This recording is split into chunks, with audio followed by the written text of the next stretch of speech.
Hey guys, so today I'm going to do notes that introduce ecology, which is our next unit. So we just finished unit 0, which was characteristics of life, and we went over hog wrecker, which were the 7 characteristics of life, and we talked about the nature of science and the scientific method. So today we are going to look at ecology, which is the next unit in biology, and we're going to start looking at how living things interact with one another and with their environment.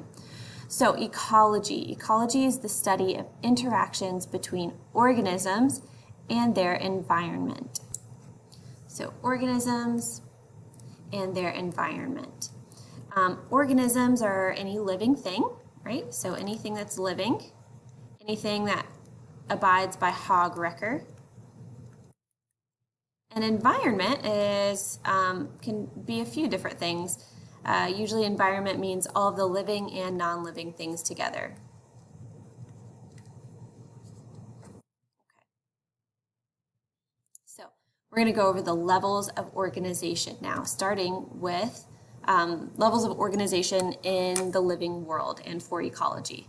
So starting with the smallest thing, which would be a single organism of species. So one little fish would be our example here. And now as I'm going along, I would like for you to follow along in the notes that I have posted in the class notebook.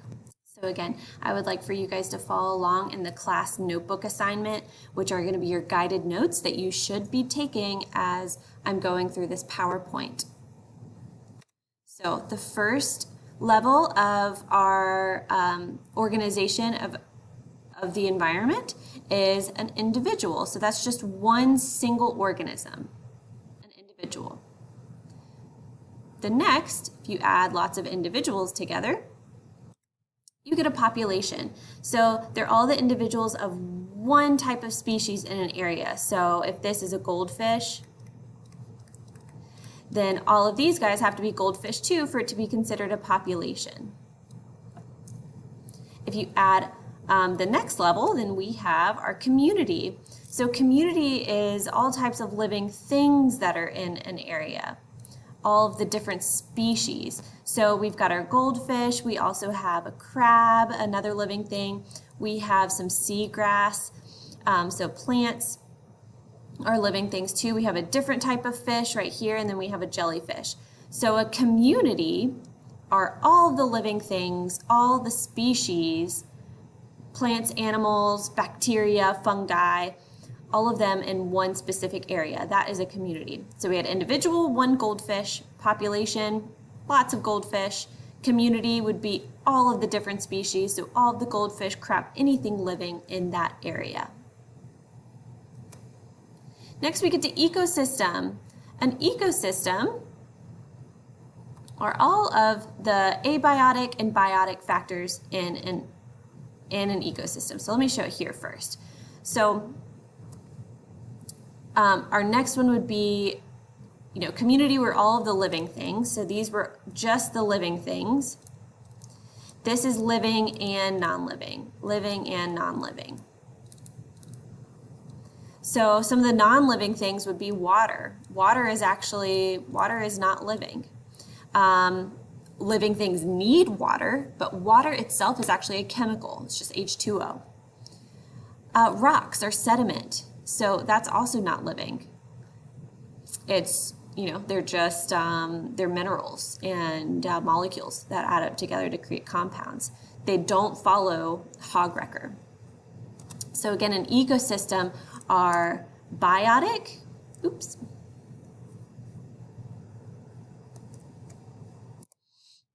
are all the biotic, so that means living,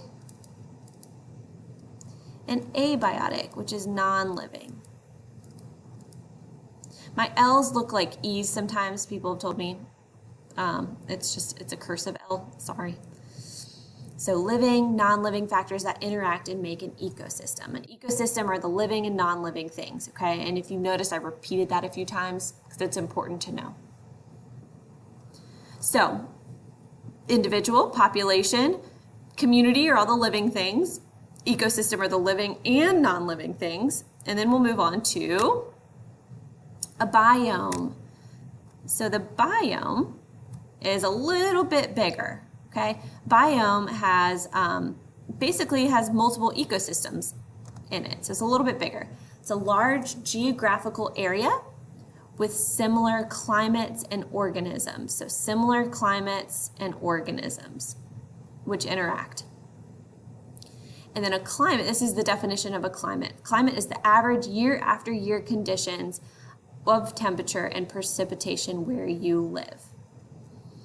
So we'll look at different types of biomes in a little bit. We live in Georgia, we live in a certain type of biome. If you live in Maine, or if you live in Washington State, you live in maybe a slightly different biome.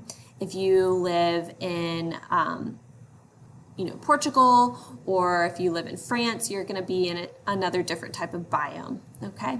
So it depends on the conditions where you live. So it's much larger than an ecosystem. It has lots of ecosystems that all are kind of governed by the same climate. So this is the world map of major land biomes. So if you can see, there are 1, 2, 3, 4, 5, 6, 7, 8, 9, 10, 11. There's 11 different biomes here. So in Georgia, we're right here. Okay, it's the United States. And that's Florida right below us. So we're kind of all in this little purple area right here. So we're in a temperate forest, which makes sense. Atlanta was like built in the middle of a forest. I mean, you walk outside, what do you see? You see trees mostly. So we live in a temperate forest, and that's actually very similar to, I said, France lives in a different biome. That's not really true. So a lot of Europe and parts of Asia, China, live, parts of Australia down here, live in the same type of temperate forest. Okay, the same type of biome. But like I said, if you were to live up here in Washington State or, parts of Canada, that type of green right there, that's going to be northwestern coniferous forest. So they have different, it rains a little bit more there. They have different types of, it's a cooler temperature. So they are governed by a different biome. So next we have a biosphere. So we've done biome, and look, we are at the end, biosphere. So a little bit bigger. A biosphere combines places that organisms can live. So all of the combined places that organisms can live. So you could think of it as like maybe more like biomes all together. Biosphere would be like all of North America or all of Australia, okay? It's all of the places that organisms can live. And if another big thing that you can see here is that we've added buildings and humans to it as well.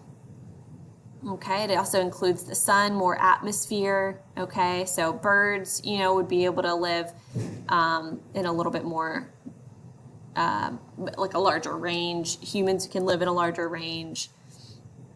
All right, so just think of this as adding one level. Each level adds a little bit more, but still includes the one below it.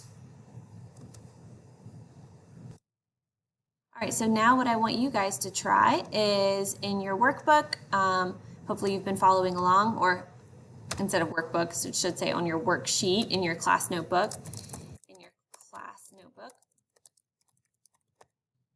So the notes that you've been doing, I want you to give me an example. So under you try, I want you to give me an example of each of these, and don't use an example we've already done.